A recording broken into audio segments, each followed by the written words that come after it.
Hi guys, it's Rob Flux here from Property Developer Network, coming to you for yet another Sunday session. This week, we're regrettably going back to COVID times with phase 2 of COVID now starting to roll out quite significantly in Victoria. So I thought it was timely to try and do a little bit of a update as to what it actually means to the property market and some of the things to be cognizant of in and around your property endeavours. Now, before doing that, I wanted to give you some really exciting news from our side. As you know, we run monthly meetups in Brisbane, Sydney, and Melbourne. And during these COVID times, we've had to change those from physical events into virtual events. Now, we've been quite fortunate that in Brisbane, the restrictions have meant that we can now get to a point where we can actually go back to having physical meetups again. So for Brisbane, baby, wanting to let you know that we're back. We are going to be running our monthly meetups once again physically at the Combsley Hotel on the 15th of August will be our very first session. Now, that said, folks, it's some restrictions will still apply. We are very restricted in our numbers, so we will only have, unfortunately, 100 people able to be in the room. But we thought it was important that we, and obviously we have to also do, I guess, physical distancing and those sorts of things. So it won't be exactly the same as usual, but it was important to us that we did get back because next month just happens to be our 8th birthday. That's right, we've been running our monthly meetups for 8 years now. And whilst we are back in Brisbane, regrettably, we are not yet back in the physical world in Sydney or Melbourne. We're hoping, fingers crossed, that we'll be back in the physical world in Sydney in the not too distant future. Obviously, there are some challenges in and around the outbreak in Sydney, so we have to watch this space for that one. Melbourne, regrettably, we're going to be a little bit of time before we're back in that space, but we are very excited to be, I guess, back into the physical world as much as we can. That said, let's have a look at what's actually happening around the grounds to show you, I guess, what is happening both in that COVID world and also the implications in the property market for you and what that actually means. Now, we are going to do a little bit of a market update. Now, given the nature of what we're talking about, I do need to say that I do not have an AFSL license, so please don't treat this as specific advice, nor general. It is more educational in nature and for you to, I guess, help you to make an informed decision on your own behalf. Please make sure you always seek professional advice in whatever you are doing. Let's have a look at what's happening in and around the COVID side of things and give you a little bit more insight into what's happening than most of your news stories will actually give you. So if we actually start to have a look at our daily confirmed cases, in the light blue is Victoria.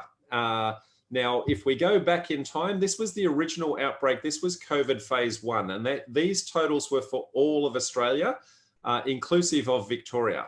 Now, what you'll see, this is COVID phase 2, and you'll see that Victoria, all by itself, are beating the numbers that we actually got on the round 1 of COVID for Australia-wide. Now, that's quite scary for any of you sitting in and around Victoria. Now, let's put that in perspective. If we just look at Victoria in isolation, if we have a look at the numbers here in comparison to the last round, so this was the original Victorian outbreak. And if we have a look at our numbers here, that is very scary in comparison to where we were last time. And we know last time that we got locked up really, really hard. And Victoria is, again, going into lockdown quite hard significantly at this point in time. But where this is scary is that most of these are local outbreaks. And so what you see in red is a local outbreak. What you see over here before in the light blue, they were from overseas. And so unfortunately, we've been able to contain the overseas infections, and we've had local outbreaks, which means that now that it's actually in our population, in our community, it has the potential to run rampant. And we have already seen instances where it has traveled interstate with a number of Victorians fleeing the state, and a couple of outbreaks in particular in New South Wales. And if we start to have a look at that from an Australia-wide perspective, This is state by state. This is Victoria, and you'll see New South Wales is starting to have a few outbreaks. We do have a couple of little outbreaks in Western Australia as well, 1 or 2 in ACT, and I think that's 1 or 2 in the Northern Territory. Wasn't that long ago, but they've been quite silent for quite some time. So it's really Victoria and New South Wales that we have to watch out for at this particular point in time. But let's have a look at where in Victoria it's being broken down. So the size of the circles here are giving you, I guess, an indication of the number of instances that have actually been recorded. And so you can see why they originally tried to contain it down to just a couple of suburbs where possible, but the outbreak is spreading and has been spreading quite significantly for some time. Similarly, it has crossed the border, as I said, and into New South Wales. And this is how and where we see the outbreaks happening in and around there. Now, what does that mean for the rest of us? Well, we know that with the outbreaks, it means that we have to go into lockdown. And with going into lockdown means that people are not physically able to open their business doors. They're not able to attend work. And so we've seen quite significant impacts in and around our unemployment rates. And whilst in the first phase, we had massive implications on that, the implications of the second phase have not yet been felt. So what I'm going to show you now is where we're currently at as of today, and some projections as to where I think it may possibly go moving forward. So let's have a look. This is the unemployment stats to date. This came from the Australian Bureau of Statistics only 2 days ago, so very, very fresh. And you can see that we did have some quite significant spikes in our unemployment rates previously. And as we started to release our businesses, the unemployment rates started to go down. Now, what's really significant in the unemployment rates having started to go down is that most of the jobs that were actually created and the people going back into employment in that particular instance happen to be part-time growth. So they're cafe workers and the like, where part-time work and casual basis rather than full-time employment. And that's quite significant because it's actually the real implications are what they call prime age workers. So that's the people between 25 and 55. Whereas what we've seen here, the jobs creation are actually only representing about 5% of our labour force, which is, I guess, the under 25 age group coming back into the casual workforce. So what do I predict is going to happen? Well, with this second round of lockdown, I think that our numbers are going to go up significantly. Now, what is really significant in this right now is that we are currently sitting at a 7.4%. So if we have a look at this blue mark, we're currently sitting at 7.4% unemployment. And that is a 20-year high for our unemployment statistics. The underemployment, which is the red line, I guess by the time, so underemployment is people that are technically employed, but they may be being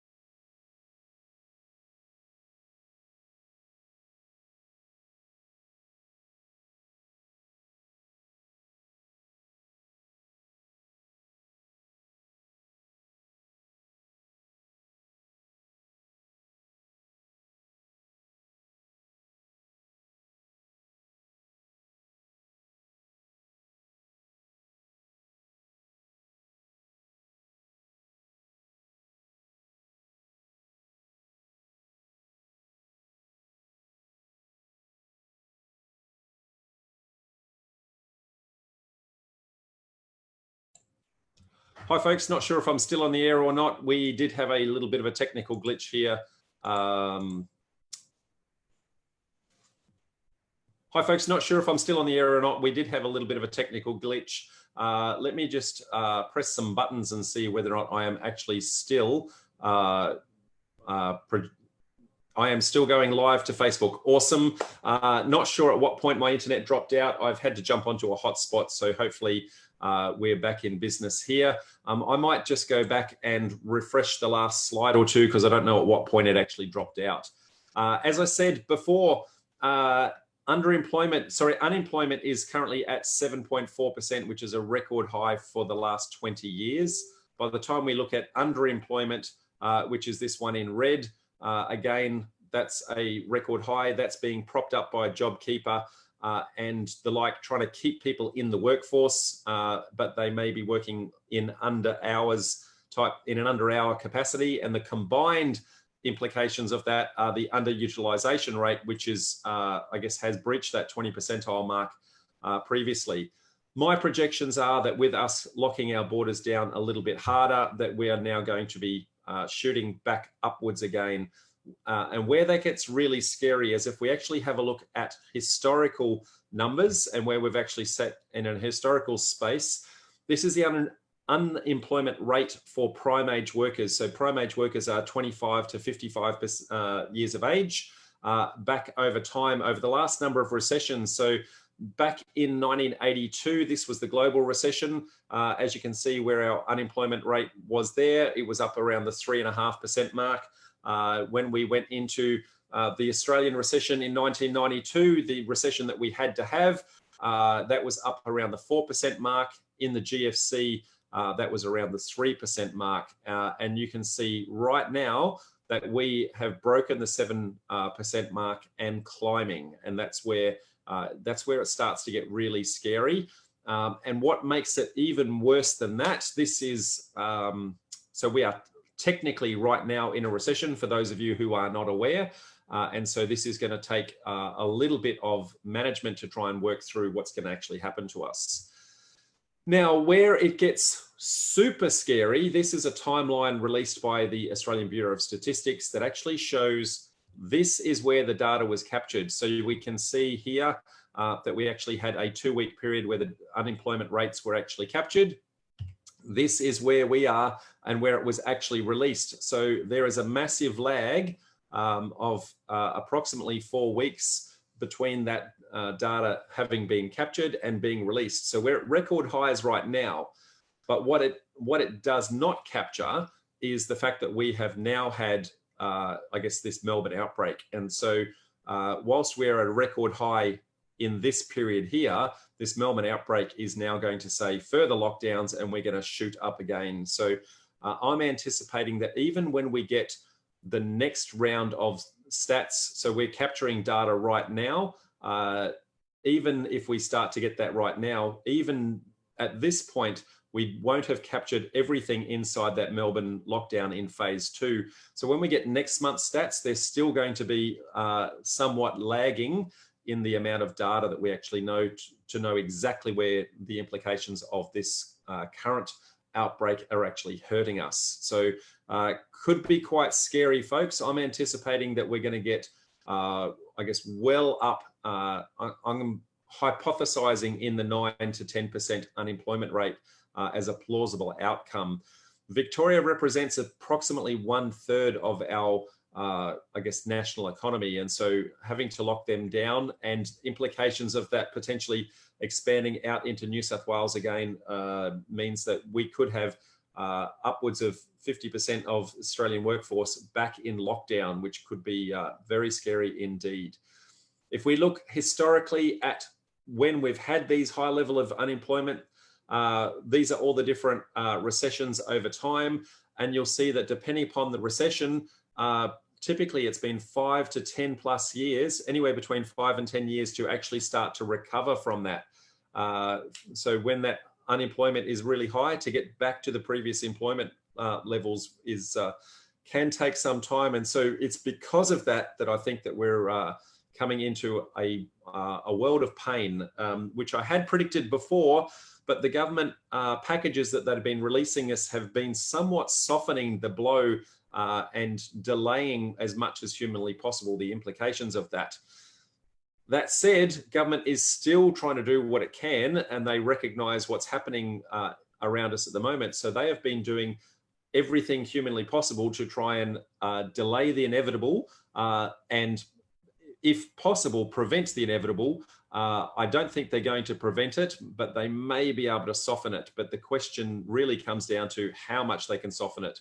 So let's have a look at some of the things that the government has actually been doing. So there's been a second round of $750 payments to boost spending. So and it's called the economic support payment. So that is actually on the way. 13th of July, that was actually announced. So for those of you who qualify, another $750 just going to be deposited into your bank accounts so that you can actually go out and actually spend that on the, I guess, in the economy and try and create jobs. The government right now is really all about job creation status, what can be done in and around that space.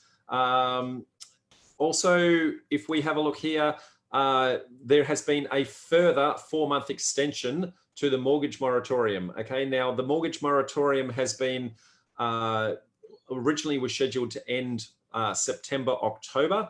So all of the banks basically got together with the Australian Banking Association, and they basically came to a realization that with the number of people that we had in unemployment, if they were to start to foreclose on all of those loans, it would actually cause catastrophic impacts on our property market. So as a result of that, they have instead put the mortgage moratorium in place. Now, the mortgage moratorium originally was set there for 6 months. It's now been extended for a further 4. That makes a total of 10 months. Now, given the amount of unemployment we've got, and I didn't touch on the actual number of people, but we're at 980,000 people unemployed. I'm going to repeat that number, 980,000 people unemployed. So not quite a million, but very, very close. Now, what that has meant is that there are over 800,000 loans that have currently been deferred under these mortgage moratorium implications, which represents approximately $260 billion worth of loans. So right this very moment, all of that unemployment has been cushioned from people putting distressed property back onto the market with these moratoriums. And also the Jobkeeper keeping people the ability to pay these mortgages. So if Jobkeeper wasn't there for people to actually be able to contribute, and the moratorium wasn't there, imagine how bad we could be with the number of mortgage defaults that are sitting there. Challenge will be what will happen with Jobkeeper and what will happen with the moratoriums at the end of this 4-month period. And that's a whole bunch of unknowns that right this very moment we don't really know about. So let's have a look at the job creation is really the primary outcome right now. Government is spending massive amounts of money on creating jobs wherever humanly possible. Let's have a look over the last month or so at some of the major announcements that the government have released to try and create jobs. So on the 21st of June, an announcement for $223 million of local infrastructure. On the 22nd of June, 35 million in the ACT. On the 22nd of June, $415 million of infrastructure in Queensland, 53 million in the Northern Territory, 145 million in South Australia, 46 million in Tasmania, and $1 billion of infrastructure projects were announced for jobs in New South Wales. All of those infrastructure projects are fully intended to create jobs.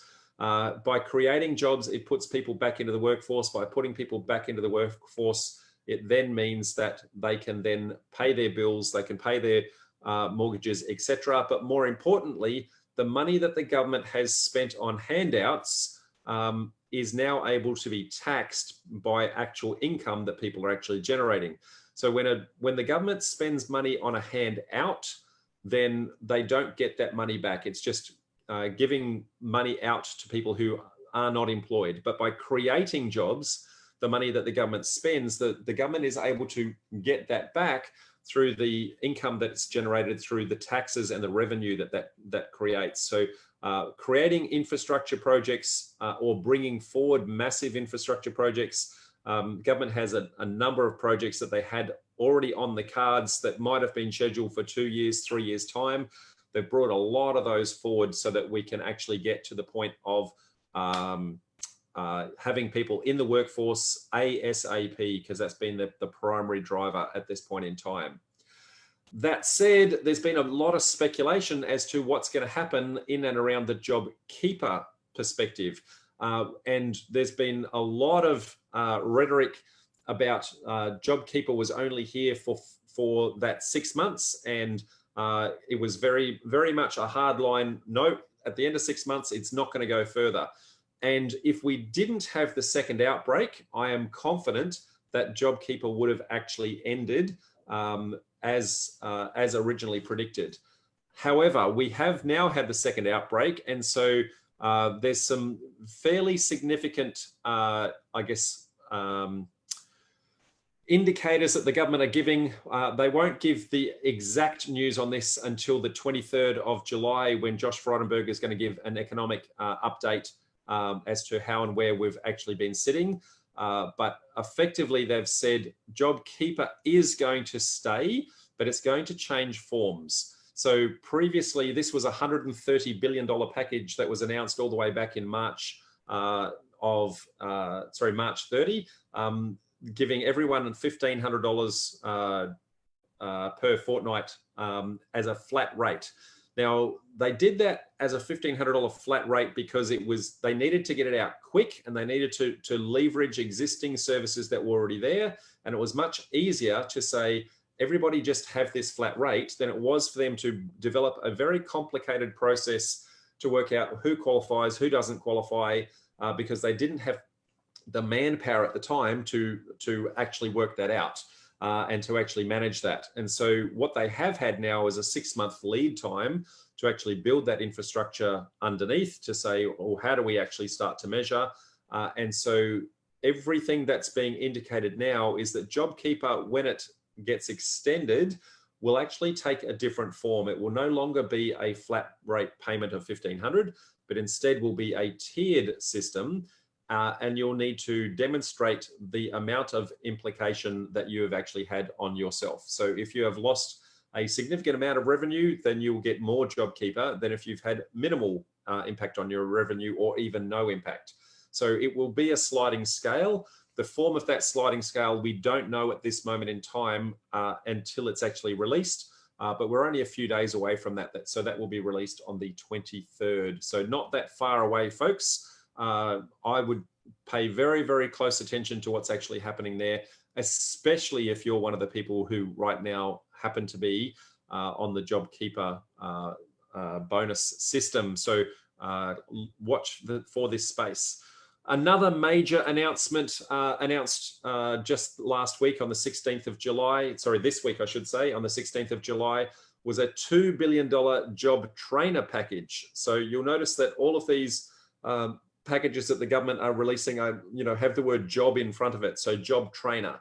So $2 billion. Now, $500,000 of that, sorry, let me rephrase that. $500 million of that is going to go towards subsidizing retraining of people. So reskilling you to go from one employment type to a different employment type. So short courses and TAFE courses and that sort of thing to reskill you to get you back in the workforce. Remembering the government has created all of these jobs through these infrastructure projects. So they want you to retool and get into those jobs as much as humanly possible and as quickly as humanly possible. So $500 million going towards that in a dollar for dollar spend. So if you spend $1 on a course, then they will also spend $1 on that same course to try and subsidize you reskilling.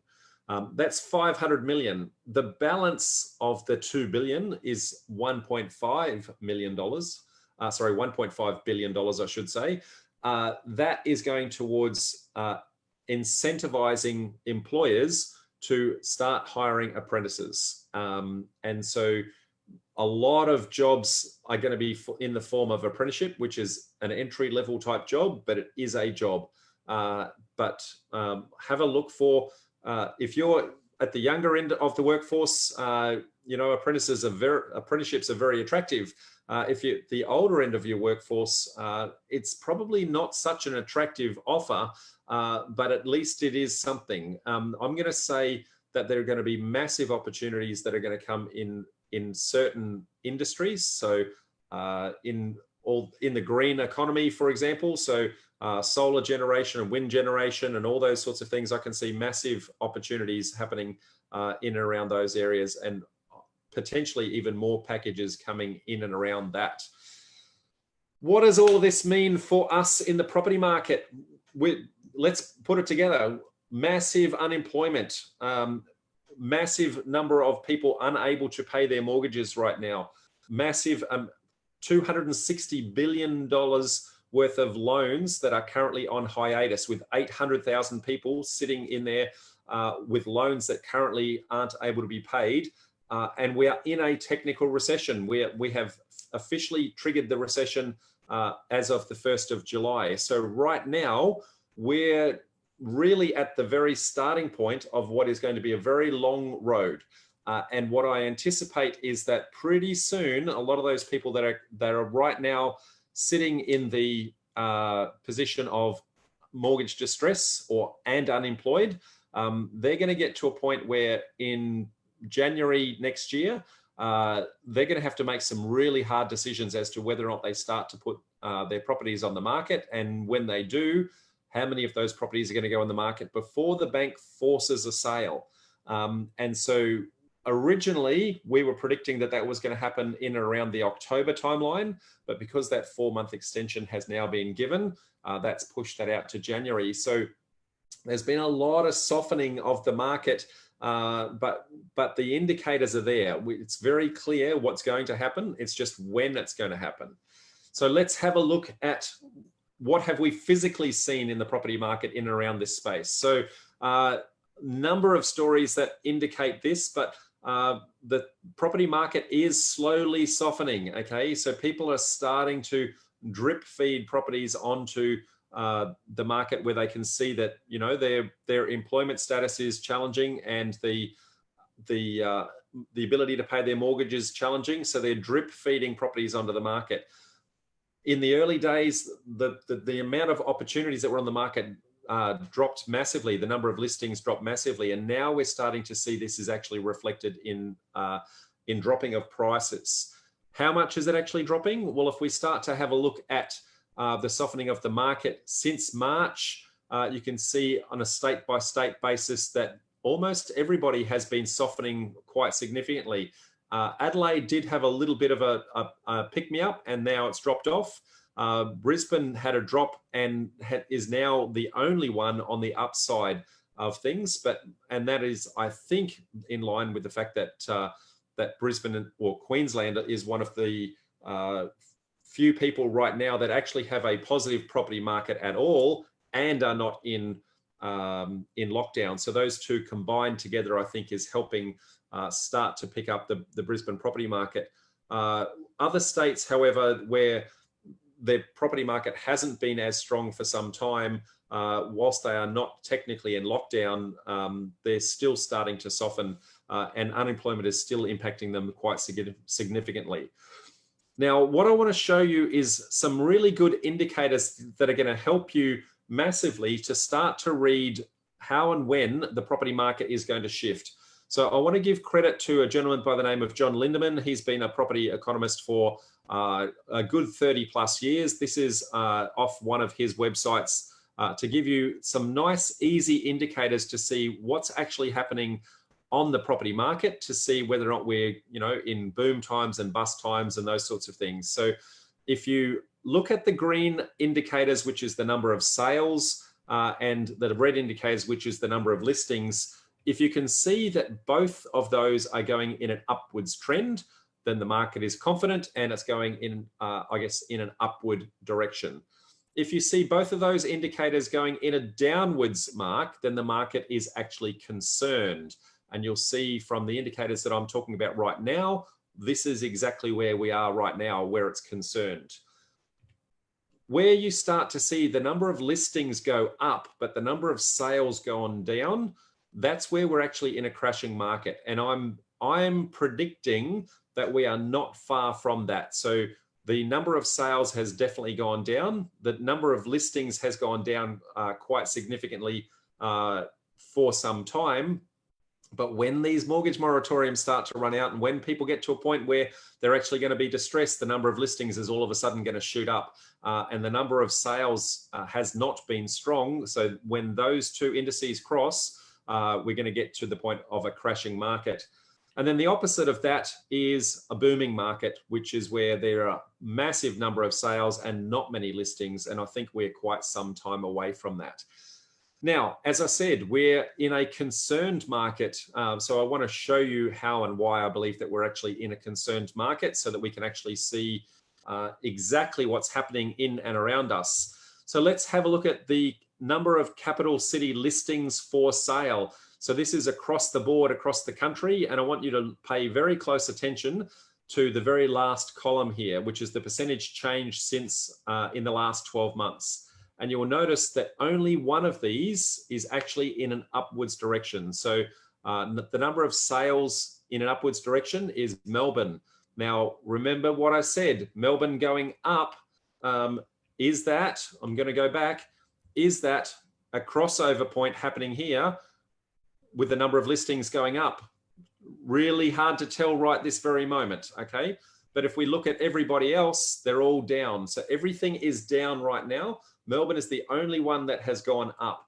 Now, my concern there is that this is probably indicator number one to say that Melbourne property market has a strong potential to be in a crashing cycle right now, okay? Very, very quickly. People are getting to the point where, hey, if we're going to be locked down for quite some time, I would rather be proactive and actually start to put my property on the market rather than reactive and be forced to. So really early indicators to see whether or not that's the case, but I guess watch this space. Now, number of buyers, and this is a buyer demand index. Now, remember I said the number of buyers on the market are a good indicator. So you'll see we've had a little bit of a cycle. So good number of buyers dropped off when we actually had the first round of COVID. Then it dropped off significantly. So we had hardly anyone actually wanting to buy. So there were hardly any listings and hardly any buying. So very, very concerned market. Then things started to ease. And as it started to ease, we started to relax a little bit more and more buyers starting to come back onto the market. Now we're starting to see a trend where we've had four months in a row with a negative cycle. Now it's not dropped off yet, but will it? That's the question. That's what we need to watch in the near future, is to say, are the number of buyers actually going to be disappearing? And are we going to get to a position where we've got that crossover? So right now we've got negative down with the number of listings, and we've got a slightly negative down on the number of buyers. So watch this space as to whether or not that's going to be an indicator as to what's going to happen in the future. So what is my prediction for the next few weeks? Well, I think that there's going to be a wait and see type approach. We're going to wait and see what's going to happen with that Jobkeeper status. We know that that is going to be revamped, and we know that that's going to create, I guess, an opportunity to keep people in an employed status, and that's going to have a very measured approach as to how that looks, and a staged approach with regards to what has been your impact from a workforce perspective. So we have to wait and see what actually happens with that. There's been a massive number of infrastructure projects announced, and now a $2 billion package with regards to retraining. So I think that's done all that the government can do in the short term to try and stimulate and create jobs. But all of that is going to take time to actually take effect.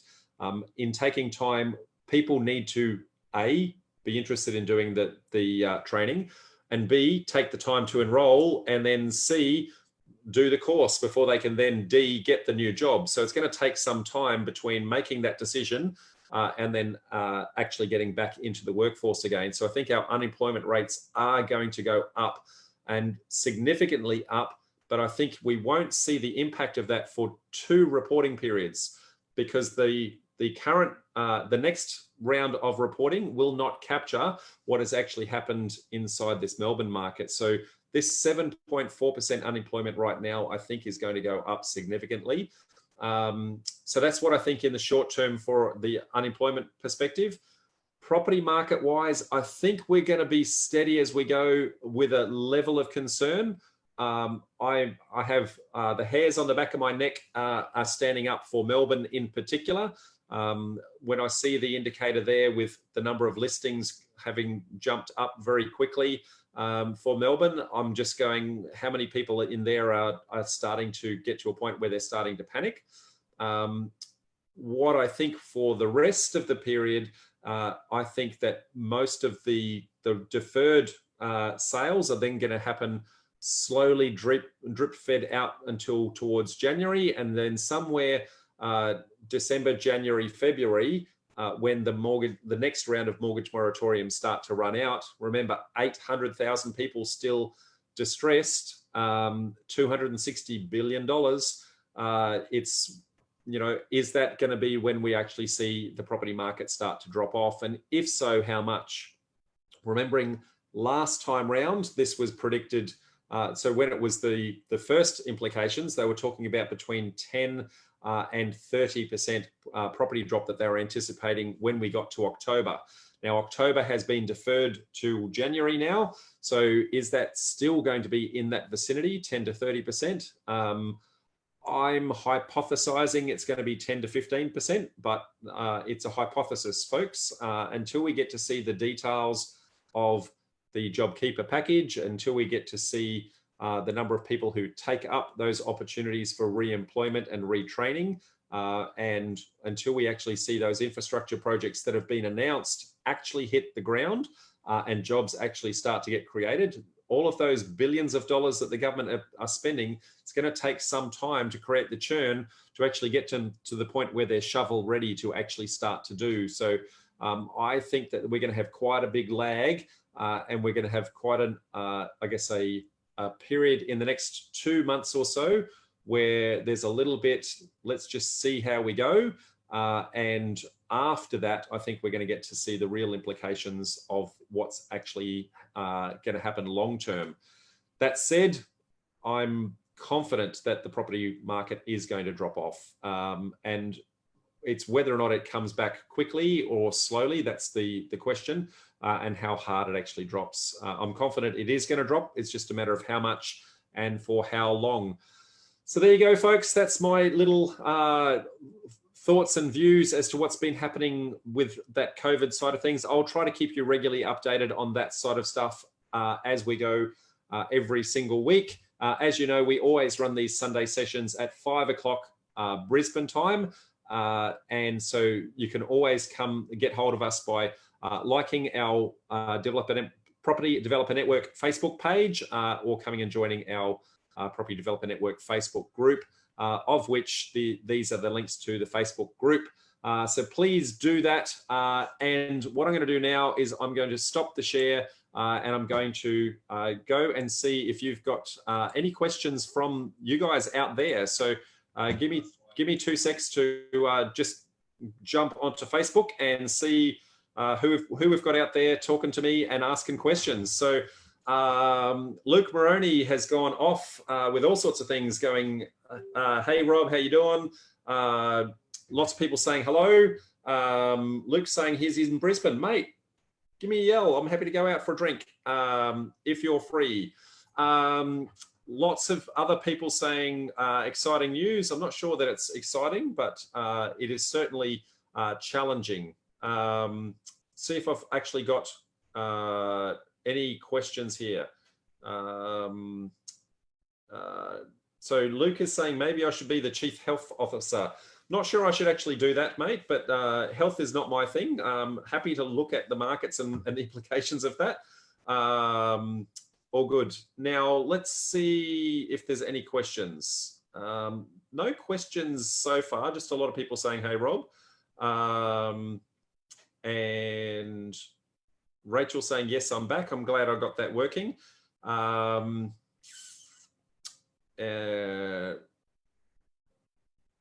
Okay, I can't see any questions. A lot of people just doing comments. Rachel's got a question. So Rob, what does this mean? Partial resumption of limited mutual obligation requirements for job seeker, 9th of June.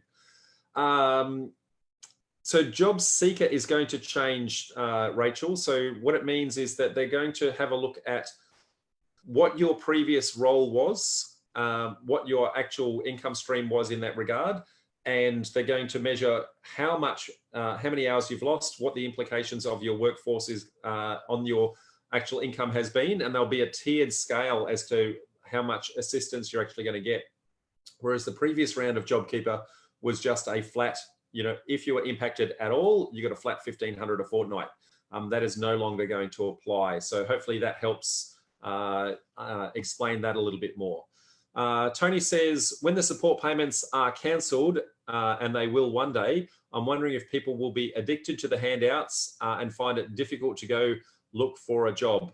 Tony, that's always a challenge, and that's one of the reasons why it takes so long to actually recover when you're actually in a recession. You saw some of the stats I showed before, anywhere between 5 and 10 years, where people get to a point where some people get disincentivized by going back to work. Most people don't. Most people actually want to get back in the workforce from a mental health perspective, also from an income level perspective. But there are some who, I guess, withdraw themselves, and there is absolutely a potential for that. I don't know the statistics that sit behind that. It would be one that I'd be interested in doing some research for maybe a future market update. So I'll take that on notice, mate, and see if I can do anything about that to see what we can do. Okay, Luke says, I doubt it would have ended. Economy is still on the struggle. Doesn't matter. Now, second phase made sure of that. Absolutely. So I think what you're referring to, Luke, is the JobKeeper. They were talking very much about ending that. Josh Frydenberg, if you looked at every single interview he did for the last 3 months, it was all about it's going to end, it's going to end, it's going to end. And it's only been in the last 3 weeks that rhetoric has actually changed. And the outbreak in Melbourne has made it very, very clear that if they were to do that, we would be in a world of pain. So they've been forced into a position where they have to extend it, but they have the opportunity now to change what that actually looks like. There's also industries that didn't technically qualify before that they've got the opportunity to try and scoop up this time round. So the arts industry, for example, and the tourism industry, where there's a lot of people that are on part-time employment just because of the nature of the jobs that was never accounted for in the past. To qualify for JobKeeper before, you had to have been in the role for 12 months. So from a part-time job perspective, there's a lot of people that didn't qualify for that reason. So they're taking that opportunity to clean up, that is my understanding. But the news on that will be 4 days away on the 23rd, being Thursday next week. Felicity says, I heard a lady in the post office the other day who was a part-time worker, and she was grumbling because she'd been asked to go back into work. She was earning more from JobKeeper and didn't want work to get it. Didn't want to have to work to get it. Unfortunately, Felicity, that kind of reinforces what Tony was saying a little bit before, and that's the disadvantage of the old version of JobKeeper, being that flat rate. Regrettably for her, but probably better for the rest of us, is now that's going to be a lot more fairer in the assessment side of things. There were some people who were getting more than they were previously, such as that lady you're indicating, and there are some people who are getting less than they were in the workforce before. And I think now this is now the opportunity for the government to actually get that balance right. Last time round, remember, they had to release that on very short notice. They wanted to make sure that money was just put into the economy as quickly as possible, utilizing some existing infrastructure that was already set up there in and around that job network. Now they've got the time to actually roll this out a little bit smoother. Now, who else have we got in there? Lots of people saying thank you. You're welcome. Luke says, let's do a drink. I'll call. Excellent, mate. Looking forward to that. Tony Gallagher says 8th birthday is exciting. Absolutely, mate. We've been really itching to try and celebrate our 8th birthday. We started this all the way back in 2012, just with 5 mates around the kitchen table. We are about 150 people short of 9,000 people in our community now. So we can't wait for us to celebrate that 8th birthday. Hopefully we can also celebrate cracking 9,000 people in our community at the same time. So please share the word, share the love. Yeah, for those of you who are in Brisbane or are able to get to Brisbane, given, I guess, the amount of border crossings you're allowed to do, that sort of thing, we would love to see you there, but we are strictly limited to 100 people, and we will have a whole bunch of safety measures in place. Luke says, what will the Brisbane market do? Too early to tell right now, Luke. The Brisbane market, because we specifically are not in quarantine right now, and most of our workforce is able to get back in and doing things, I think Brisbane is going to be steady as she goes. I don't see any skyrocketing in opportunity there, but I don't see any major drop-off either. I think it's more going to be a steady as she goes. It's the other markets where I see some challenges, and Melbourne in particular, I see some challenges in the short term, and Sydney plausibly in the short to medium term, depending upon whether or not the current outbreaks there take hold and whether or not we have to lock down pretty hard, but that's a little bit too early to tell. So Rizwan has asked, any chance government will extend the home build grant beyond December 2020? I think there's every chance, Rizwan, and I think it will also change form. The way it's been rolled out the current way, it's been quite restrictive in who can actually qualify for it. And I guess the $150,000 limitation, and you can only do it on your principal place of residence and things like that. I think if they really want to genuinely stimulate the economy, then they need to release the handbrake on some of that. But I certainly understand the challenges. Dan says, when would you expect the Melbourne market to start crashing? I'm not going to say it's going to crash, mate. I think you're going to see it slowly peter. And it's really subject to what happens with the JobKeeper next week and what happens with, I guess, some of those infrastructure rollouts. The challenge will be in and around that January mark is where I'm seeing that, Dan. When those mortgage moratoriums start to run out, if people are not back in the workforce at that point in time, then that's where I see Melbourne potentially going to be in a bit of pain. But right now, I'm going to see it start to peter and soften right now. And whether it drops over a cliff or not, we won't be able to tell for a good month, maybe two. But yeah, keep an eye on their space, mate. Watch that space. Somebody, what do you think would be the most profitable moment to jump into the market? Well, so the most profitable point to be in the market is when it hits the bottom. Now, how do we tell it's on the bottom? Well, that's why I gave you those market indicators before. So you can actually see the number of people who actually have listings versus the number of sales that are actually there. When you can see those crossing over in the right direction, not in the wrong direction, that's where you're going to know that we're at the bottom of the market. There's going to be lots of opportunities for purchasing well. And not only that, right now, folks, right now is a fantastic time to start preparing yourself for what is coming. So start to learn your development strategies, start to learn no money down deals, start to learn how to take advantage of it. It's going to take a good 6 months or so before this really hits us and starts to drop. And when it starts to drop, you never want to catch a falling knife, but once it has hit the bottom, then the knife is really safe. Once it's hit the floor, you can easily pick it up and take advantage of it on the up cycle.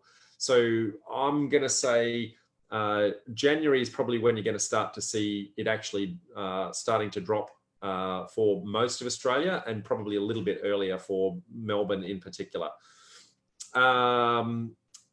Luke says, do you believe politicians with regards to JobKeeper?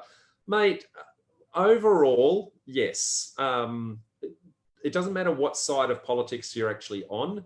they have a job to do. Their job is to try and do the best for Australia. And yes, there's a whole bunch of rhetoric that sits and around that, you know, one side of the fence saying that they're better than the other side of the fence. And they do a lot of things to try and make sure they stay elected, but they also do a lot of good. And on balance, right now, both sides of politics are trying to play nicely together and what they call bipartisan, because they recognise that politics right now is not really serving the Australian people, and instead they're trying to do the right thing by us. So yes, in particular right now, I think that they're trying to do the right thing. It will take a little bit of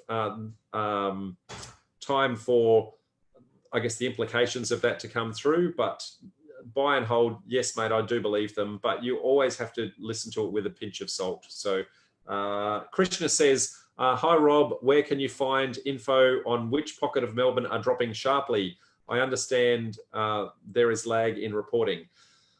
Yes, Krishna, there's always a lag in reporting, and that's one of the biggest challenges working in and around the property space is that when a sale physically occurs, it will take anywhere up to 3 months for that to be. So if I sign a contract today, then it's going to take a month or so before it actually gets to settlement. Then it's going to take a month or so before it actually hits the titles office. And then it'll take a little while to then get back into the reporting tools. So there's quite often a lag, a considerable lag of anywhere up to 3 months between a sale actually being recorded and you actually seeing that. So instead, so there are lead indicators and there are lag indicators. So that's a lag indicator. So we're seeing after the event what's actually occurred.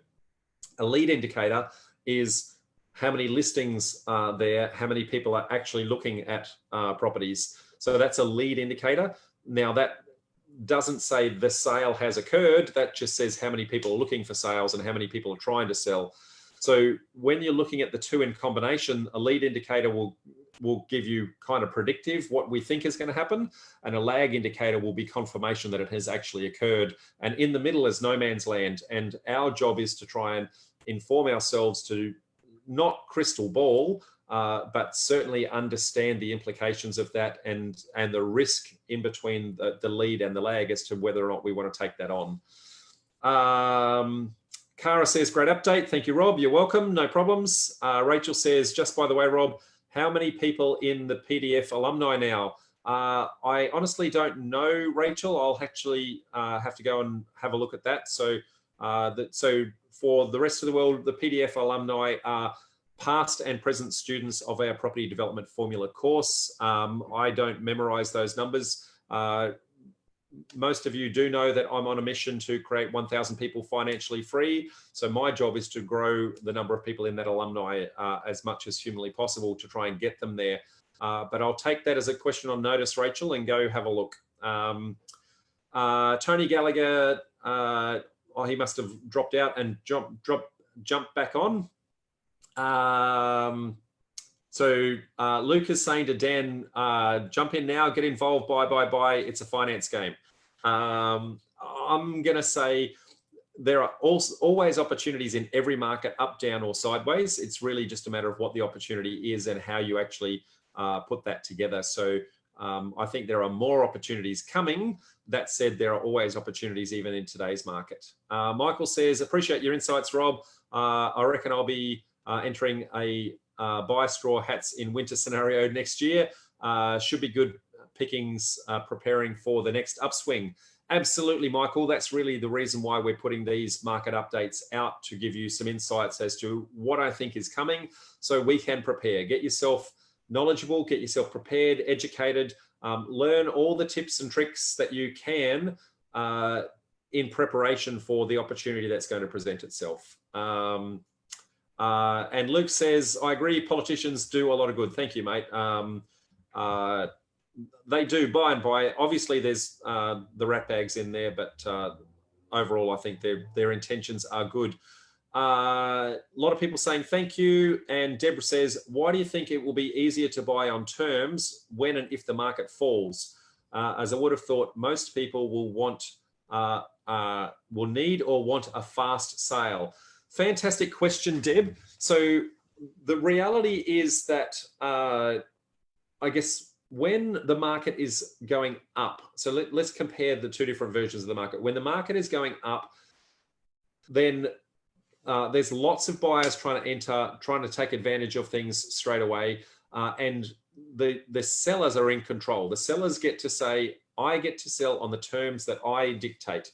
And when that occurs, generally they'll say, we want cash unconditional type sales. And so they will be very prescriptive and be able to dictate both price and terms in most instances. When it goes the other way, then the market is dropping and they're trying to protect their price point. And they will do anything they can to protect their price point, especially if they bought in an up market. And if the market is going down, down, down, then they're going to say, well, what can I do to protect that price point? And sometimes if they're in a world of pain, then you're right, they may need fast terms to get cash out, in which case there's always going to be opportunities if you've got cash. However, that's not always the case.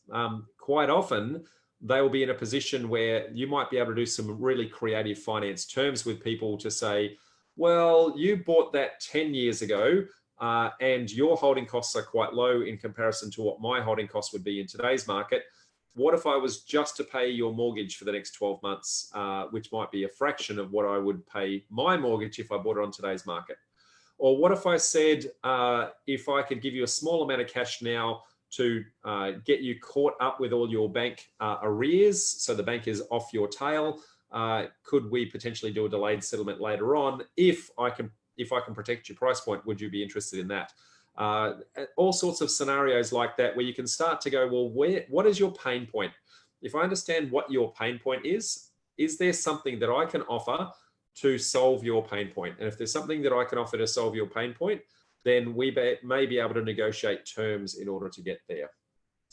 So hopefully that helps, Deb. There are 1,000 different ways to negotiate those terms. As you know, we teach 6 different no money down strategies, and every single one of them solves a different problem for the vendor. So it's really about understanding the problem of the vendor. And when you understand that problem, you can then rummage through your toolbox and go, this is the way to actually solve that particular problem. Okay, folks, we're coming up to the hour and I don't see any other questions coming through. So I'm going to say thank you very much for that. Appreciate your time. As is always, please stay tuned for our next Sunday session, which will be 5 o'clock Brisbane time next Sunday. We also, don't forget, have our monthly networking groups in Brisbane, Sydney, and Melbourne, of which I will stick the links into here right now. Remembering our next monthly networking group in Brisbane will be face-to-face. We're back live, folks, in Brisbane. So limited spaces. Make sure that you RSVP early, and we will be making sure that if you RSVP, that you are actually going to turn up, because we've got limited numbers, it is critical that if you RSVP, you physically attend so that other people don't miss out. That said, folks, that's it from me. As always, a pleasure, and I look forward to seeing you on the flip side. Bye for now.